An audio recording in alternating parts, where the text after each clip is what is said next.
Assalamualaikum, halo semuanya, selamat datang di channel aku, di channel S Mahda Zahra. Untuk kalian yang baru bergabung di channel aku, perkenalkan nama panggilan aku Mahda. Sekarang aku sudah tinggal dan menetap di negara Belgia, tepatnya di kota Charleroi. Kurang lebih hampir 2 tahun aku sudah tinggal di kota Charleroi ini.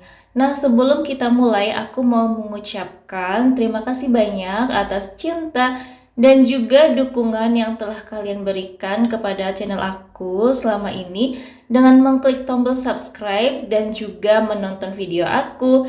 Jadi aku ucapkan terima kasih dan aku menghargai kalian semuanya.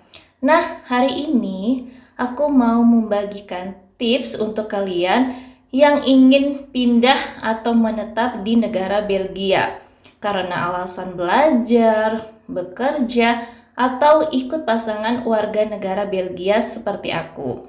Menetap di negara baru akan membawa banyak pengalaman berharga yang tidak bisa dibeli dengan apapun. Merasakan tinggal di negara lain dalam jangka waktu yang lama adalah pengalaman yang tidak semua orang bisa rasakan. Kamu bisa merasakan budaya lain, berinteraksi dengan orang lain dari latar belakang budaya yang berbeda, sampai belajar bahasa asing menjadi tantangan tersendiri. Salah satu kunci sukses dalam menjalani kehidupan tinggal di luar negeri, terutama di negara Belgia, adalah bisa mengerti dan berbicara bahasa lokal, dapat berinteraksi dan beradaptasi dengan lingkungan, budaya, dan pergaulannya. Berikut 12 tips berdasarkan pengalaman aku untuk kamu pelajari ketika kamu memutuskan menetap di negara Belgia dalam jangka waktu yang lama. Nomor 1, pelajari bahasa lokal. Sebelum kamu memutuskan untuk tinggal di luar negeri, terutama tinggal di negara Belgia, maka kamu harus belajar terlebih dahulu bahasa yang digunakan di negara Belgia. Bahasa adalah sesuatu yang sangat penting dalam komunikasi dengan orang lain. Jika tidak dapat komunikasi dengan baik, akan sulit untuk dapat bergaul dengan orang lokal di negara Belgia. Karena itu penting untuk kamu yang ingin tinggal di luar negeri, terutama di negara Belgia, untuk mempelajari bahasa lokal yang digunakan sehari-hari di kota yang akan kamu tinggali nanti. Untuk negara-negara yang menggunakan bahasa Inggris, mungkin tidak terlalu sulit karena kita sudah belajar bahasa Inggris bahkan sejak sekolah dasar. Tetapi untuk negara seperti negara Belgia yang tidak menggunakan bahasa Inggris sebagai bahasa percakapan sehari-hari, sehingga itu akan sulit bagi kamu untuk berkomunikasi jika kamu hanya menguasai bahasa Inggris saja. Negara Belgia mengakui 3 bahasa resmi, yaitu bahasa Belanda, bahasa Prancis, dan bahasa Jerman. Jadi kamu harus belajar salah satu bahasa tersebut tergantung kota di mana kamu akan tinggal nanti di negara Belgia. Contoh, jika kamu ingin tinggal di kota Charleroi, di mana kota itu penduduknya berbahasa Prancis, maka kamu harus belajar bahasa Prancis. Atau jika kamu ingin tinggal di kota Antwerp, di mana kota itu penduduknya berbahasa Belanda, maka kamu juga harus belajar bahasa Belanda. Belajar bahasa itu sangat membantu sekali untuk komunikasi dan supaya kamu tidak merasa terisolasi dengan orang-orang di sekitar kamu. Jangan berpikir kamu akan berbicara bahasa Inggris di negara Belgia, karena tidak semua orang bisa mengerti bahasa Inggris dengan baik. Di dalam belajar bahasa, baik itu bahasa Belanda, bahasa Perancis, atau bahasa Jerman, terdapat 5 level seperti A1, A2, B1, B2, C1, dan C2. Nah, untuk tinggal di negara Belgia, lebih baik kamu sudah menyiapkan belajar bahasa minimal di level B1. Karena dengan level B1, kamu sudah cukup bisa berkomunikasi dengan orang lain walaupun tidak sempurna. Yang terpenting, jangan malas belajar, dan jangan mengandalkan bahasa Inggris. Orang yang baru belajar bahasa biasanya berbicara lambat dan hati-hati karena orang di sini punya aktivitas masing-masing yang sibuk. Tidak semua orang sabar dan punya waktu untuk mendengarkan orang yang baru belajar bahasa, karena mereka biasanya berbicara dengan cepat ketika berbicara atau mengobrol dengan orang lain atau dalam menjelaskan sesuatu. Untuk bertemu dengan orang di negara Belgia yang menghargai orang yang baru belajar bahasa, cara terbaik adalah ketika kamu sudah sampai di negara Belgia dan tinggal menetap di negara Belgia, kamu harus ikut kursus bahasa di kota yang akan kamu tinggali nanti. Di sana kamu akan menemukan guru yang memang sudah dilatih dan dibayar untuk mengajari orang asing untuk belajar bahasa. Itulah tugas mereka, dan karena itu adalah tugas mereka, maka biasanya mereka lebih sabar untuk mendengarkan kamu berbicara dan lebih menghargai kamu apapun kondisi keadaan kamu.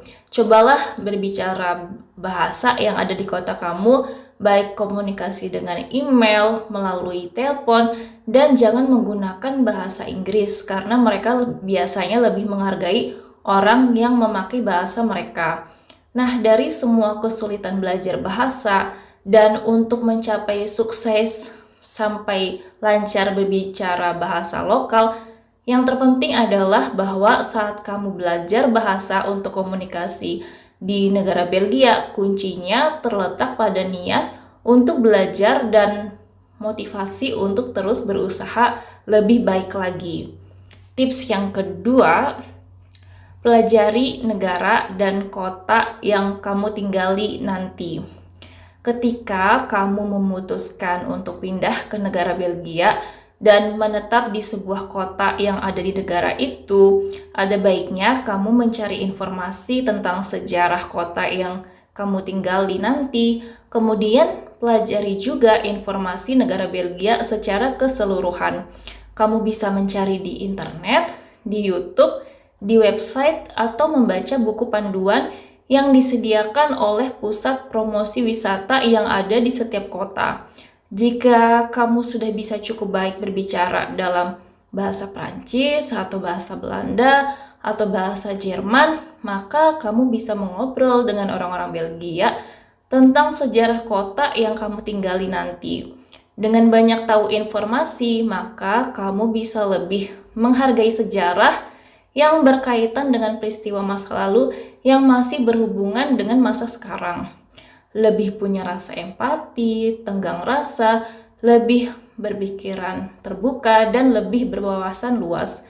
Kamu bisa tahu bagaimana sejarah terbentuknya 3 bahasa resmi di negara Belgia. Kamu bisa tahu berapa banyak provinsi atau kota apa saja yang ada di negara Belgia beserta kabupaten atau distriknya. Kamu juga bisa tahu sejarah pada zaman penjajahan ketika Nazi Jerman datang ke negara Belgia, atau kamu bisa tahu sejarah masuknya agama Islam di negara Belgia, dan lain-lainnya. Dengan begitu kamu bisa menjadi bagian dari penduduk Belgia dan tidak ketinggalan informasi seputar sejarah yang ada di kota yang akan kamu tinggali dan lebih menghargai negara Belgia. Tips yang ketiga, beradaptasi dengan iklim dan cuaca yang ada di negara Belgia. Jika kamu tinggal di negara tropis seperti negara Indonesia, tidak akan menjadi masalah. Tetapi ketika kamu pindah dan menetap di negara Belgia, dan di mana di sana mempunyai 4 iklim yang berbeda, yaitu musim semi, musim panas, musim gugur, dan musim dingin. Maka itu akan menjadi tantangan tersendiri untuk kamu pribadi. Kamu harus mempersiapkan perlengkapan pakaian dan skincare yang sesuai dengan iklim dan cuaca yang ada di negara Belgia. Apalagi negara Belgia lebih sering cuaca dingin daripada cuaca panas. Dan di negara Belgia juga iklimnya tidak lembab seperti di negara Indonesia dan lebih cenderung kering. Tahun pertama mungkin untuk kamu akan terasa sulit menjalani musim demi musim karena tubuh dan kulit kamu butuh adaptasi. Kulit kamu mungkin akan lebih sering kering, gatal, bersisik, atau bibir kamu sering berdarah. Jadi, kamu harus menyiapkan pelembab untuk mengatasi masalah itu. Tetapi setelah kamu sudah tinggal cukup lama, maka tahun-tahun selanjutnya tubuh kamu akan mulai terbiasa dengan iklim yang ada di negara Belgia. Sebelum berpergian atau sebelum keluar rumah, selalu cek prediksi cuaca untuk dapat mempersiapkan perlengkapan atau pakaian yang dibutuhkan agar tetap nyaman saat bepergian. Tips yang keempat, belajar mandiri. Ketika kamu memutuskan tinggal di negara Belgia, entah karena sekolah, bekerja, atau ikut pasangan warga negara Belgia, maka kamu akan berada sendirian di kota itu. Tidak ada keluarga besar, belum kenal teman, dan lain-lainnya. Itu kenapa kamu harus belajar mandiri. Artinya kamu harus berdiri di kaki kamu sendiri dan tidak selalu mengharapkan bantuan atau pertolongan dari orang lain. Ingat, setiap orang punya kehidupan masing-masing dan mereka juga sibuk dengan aktivitasnya. Jika kamu menikah dengan pasangan warga negara Belgia, bisa jadi dia akan sibuk bekerja dan tidak selalu mendampingi kamu atau berada di samping kamu saat kamu butuh. Atau jika kamu bekerja atau sekolah di negara Belgia dan kamu kenal seseorang, maka bisa jadi orang itu juga sibuk dengan rutinitas dia bersama orang yang dia sayangi, bersama pasangan atau anaknya. Itu artinya kamu harus mengandalkan diri kamu sendiri dan bertanggung jawab jika kamu mendapat masalah. Contohnya ketika kamu tersesat di jalan atau jika ternyata pasangan kamu selingkuh dan meninggalkan kamu, atau jika kamu punya masalah di tempat kerja atau di sekolahmu, atau kamu punya masalah dokumen birokrasi dengan orang pemerintahan dan lain-lainnya. Kamu sudah harus menyiapkan kemungkinan terburuk dan sudah menyiapkan alternatif cara untuk menyelesaikan masalah itu. Itu kenapa kamu harus mencari banyak informasi agar kamu lebih siap secara mental jika terjadi masalah. Ingat, meminta bantuan kepada orang lain itu mahal di Belgia. Mungkin jika di negara Indonesia kamu bisa minta tolong dengan orang lain secara gratis atau membayar jasa orang dengan murah. Tetapi di negara Belgia, semua jasa itu mahal. Kamu mau minta orang lain untuk membersihkan rumahmu, menjaga anakmu, atau ingin makan makanan Indonesia dan meminta orang Indonesia lain untuk memasakkan makanan Indonesia untukmu, itu semua harus membayar dengan harga yang mahal. Itu kenapa kamu harus dituntut untuk lebih mandiri, tidak manja, dan tidak bergantung harapan agar orang lain bisa menolong atau membantu kamu di negara Belgia. Karena memang faktanya orang lain juga punya kehidupan masing-masing. Nomor 5. Pelajari jalan kota dan arah transportasi. Kamu tentunya tidak mau merasa konyol karena tersesat di jalan dan kamu tidak tahu berada di mana saat itu, saat kamu pergi keluar atau bepergian sendirian, bukan? Itu kenapa pentingnya kamu mempelajari jalan di kota yang akan kamu tinggali nanti dan juga cari tahu nomor transportasi. Di Belgia, setiap bus, tram atau metro di setiap kota di negara Belgia ini punya nomor jalur masing-masing dan jadwal waktu keberangkatan yang berbeda-beda. kamu bisa download aplikasi atau melihat di Google Map atau internet nomor transportasi. Kemudian, nama transportasi juga berbeda-beda.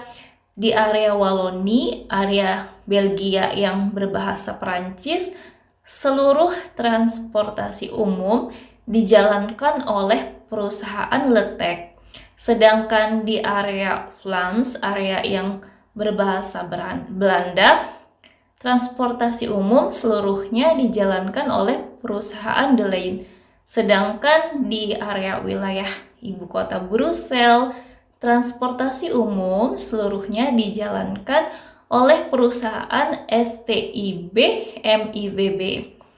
Untuk naik transportasi umum lebih murah ketika kamu berusia di bawah 25 tahun dan lebih murah ketika kamu membuat kartu daripada kamu harus membayar dengan uang tunai. Kemudian kamu juga harus sering melihat informasi di Facebook atau website karena sering ada peristiwa di mana ada mogok kerja disebabkan keluhan atau tuntutan dari serikat pekerja setempat yang menyebabkan transportasi umum tidak beroperasi pada hari-hari tertentu. Sering terjadi biasanya di area Wallonie, area yang berbahasa Prancis. Jangan sampai ketika kamu menunggu lama di halte bus atau di stasiun metro, ternyata tidak ada bus atau metro yang datang disebabkan pada hari itu orang-orang mogok kerja karena keluhan atau tuntutan dari serikat pekerja. Itu kenapa kamu harus mencari tahu informasi yang terbaru. Nomor 6. Turunkan ekspektasi kamu kepada orang lain. Mungkin kamu berpikir bahwa kamu adalah pribadi yang penting dan spesial di dalam pikiran kamu. Kamu ingin orang-orang memperlakukan kamu dengan baik, sopan dengan kamu, tersenyum untuk kamu, membantu kamu, menghargai kamu, menghormati kamu dengan sepantasnya, dan tidak meremehkan kamu. Tetapi kenyataannya, orang lain tidak berpikir seperti yang kamu pikirkan.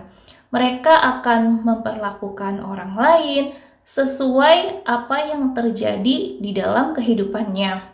Mereka akan memperlakukan orang lain tergantung suasana hati atau perasaan mereka.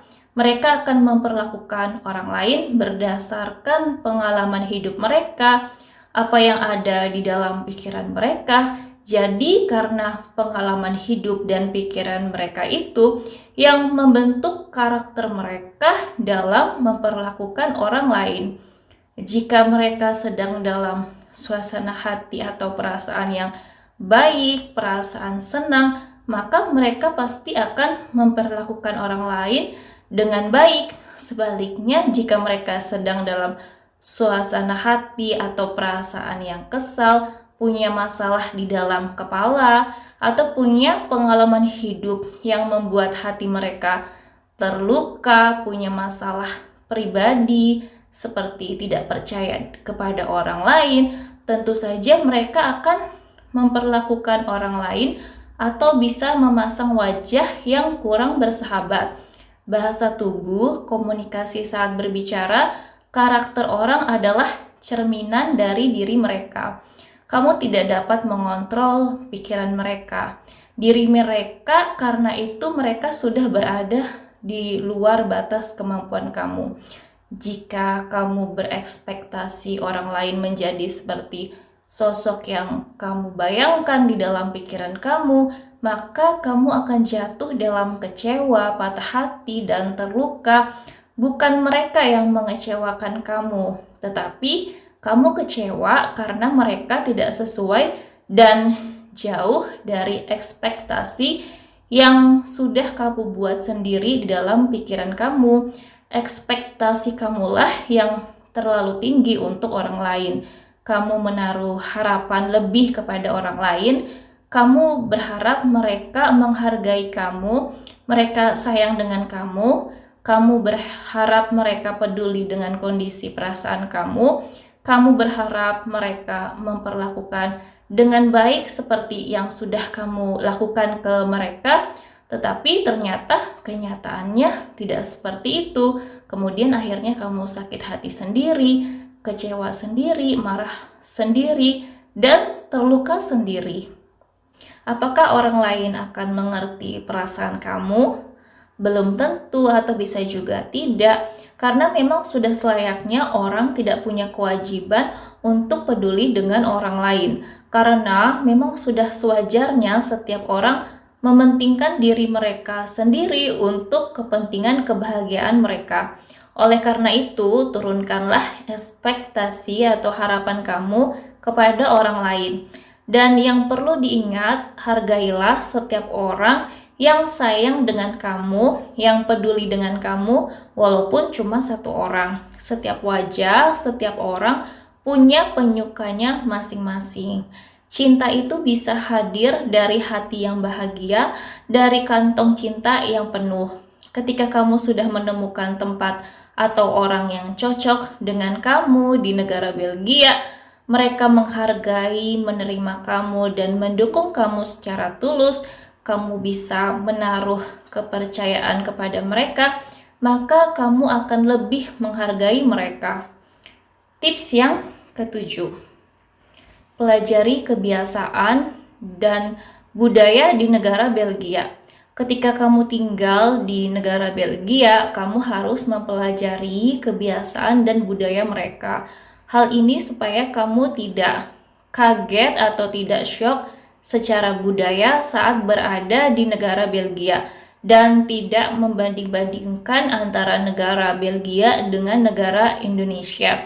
Karena setiap negara tentu saja punya sisi baik dan juga sisi buruknya. Cara yang paling mudah untuk mengenali kebiasaan dan budaya mereka adalah dengan melihat bagaimana orang-orang lokal melakukan sesuatu. Culture shock adalah pengalaman beragam yang dihasilkan dari banyak stres yang terjadi dalam kontak dengan budaya yang berbeda. Maksudnya, fenomena geger budaya ini terjadi karena gesekan antara budaya yang dipahami dan dipelajari terlebih dahulu dengan yang baru dirasakan sekarang berbeda jauh. Misalnya, kamu adalah seseorang yang terbiasa dengan budaya jam karet, dan kamu pindah dan menetap di negara Belgia.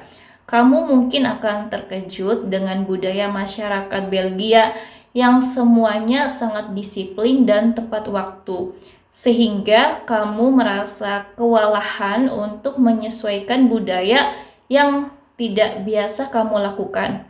Kamu bisa menonton video aku sebelumnya tentang 10 kebiasaan orang Belgia. Dengan begitu, kamu lebih akan tahu banyak lagi tentang budaya dan kebiasaan mereka supaya kamu bisa betah dan nyaman tinggal di negara Belgia.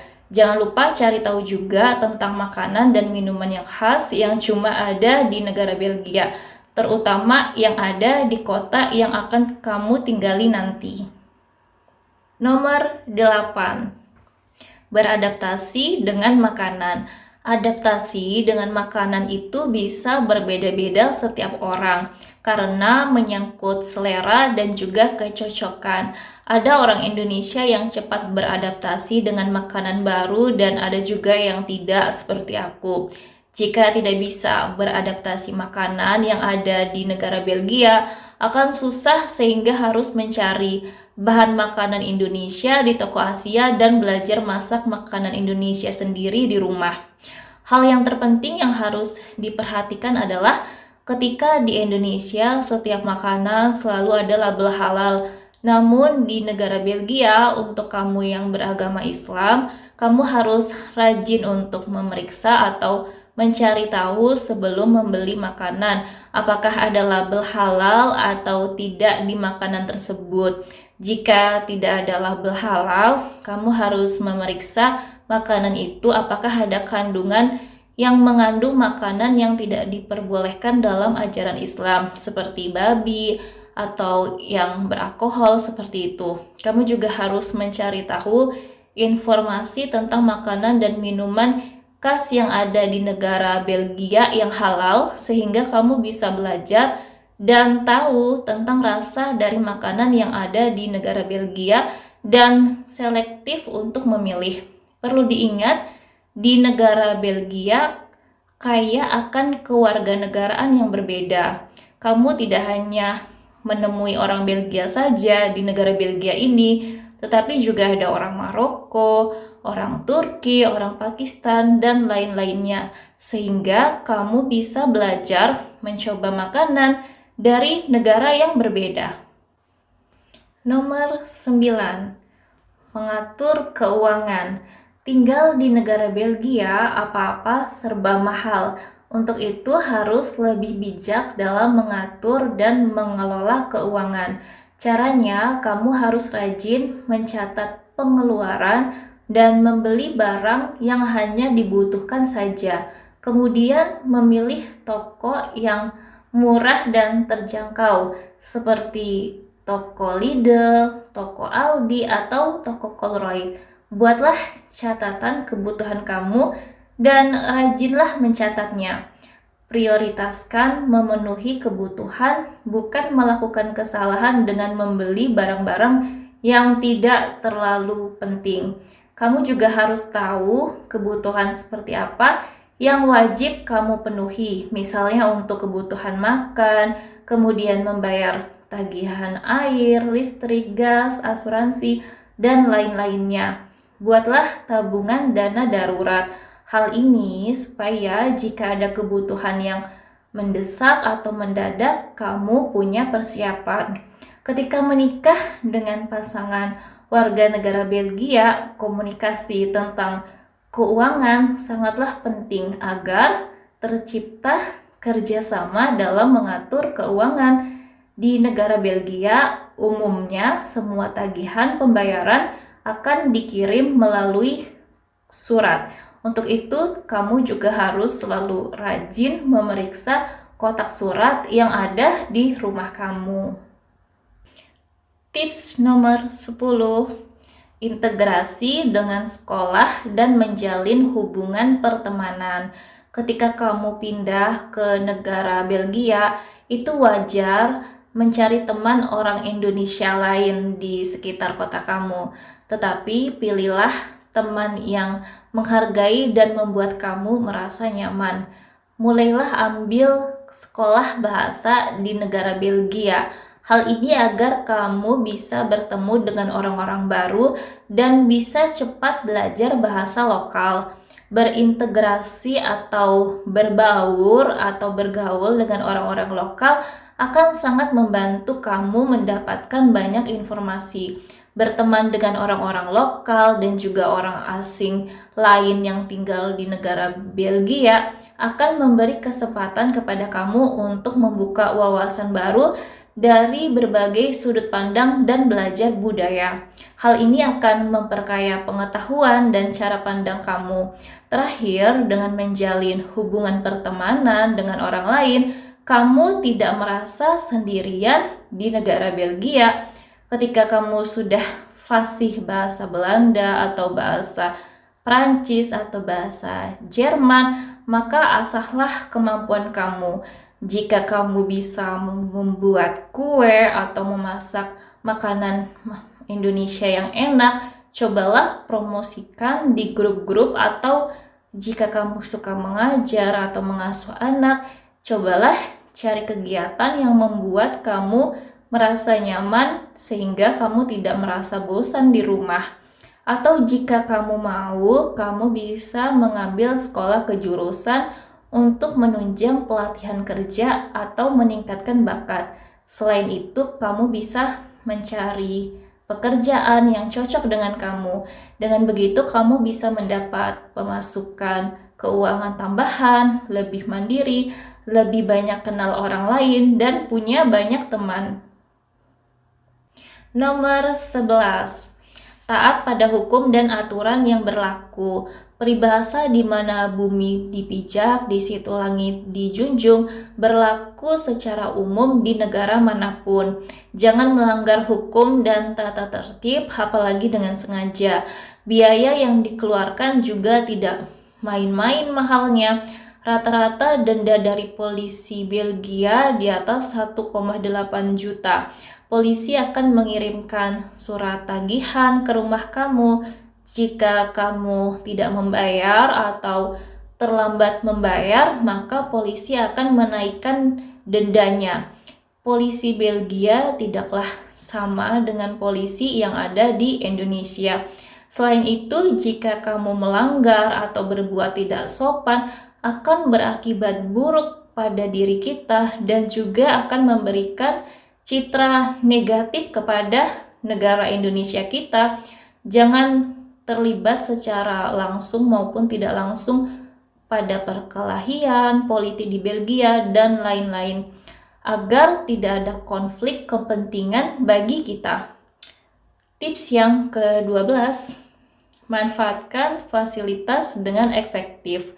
Negara-negara maju seperti negara Belgia seringkali memberikan fasilitas-fasilitas yang banyak seperti perpustakaan, asuransi kesehatan, pendidikan bahasa gratis, koneksi internet gratis, dan sebagainya. Sebagai warga asing atau mahasiswa asing yang tinggal secara resmi di negara Belgia, kita juga berhak dengan fasilitas tersebut. Kita bisa menikmati fasilitas itu. Manfaatkan dengan baik untuk menunjang belajar atau pekerjaan kita atau untuk menambah pengetahuan kita. HP atau smartphone akan lebih banyak berguna karena di beberapa negara sudah menunjang fasilitas digital dan internet gratis yang bisa kita manfaatkan. Tinggal di negara Belgia juga akan membuat kita sering disebut sebagai warga asing atau mahasiswa internasional atau imigran asing. Panggilan itu menjadi sensasi tersendiri untuk kita karena ketika di Indonesia kita sering menyebut orang asing dengan sebutan bule, maka kini kita yang menyandang panggilan tersebut. Dan penting untuk diingat bahwa ketika kita tinggal di luar negeri, di negara Belgia, maka kita secara tidak langsung juga menjadi agen promosi bangsa, budaya, dan citra Indonesia di mata dunia internasional. Jadi, salam sukses dan semangat beradaptasi di negara Belgia.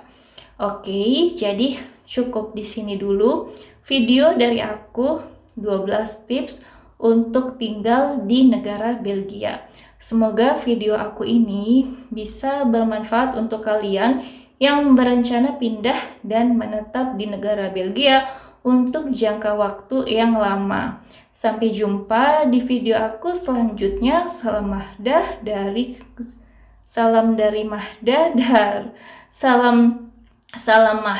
dari kota Charleroi, Belgia.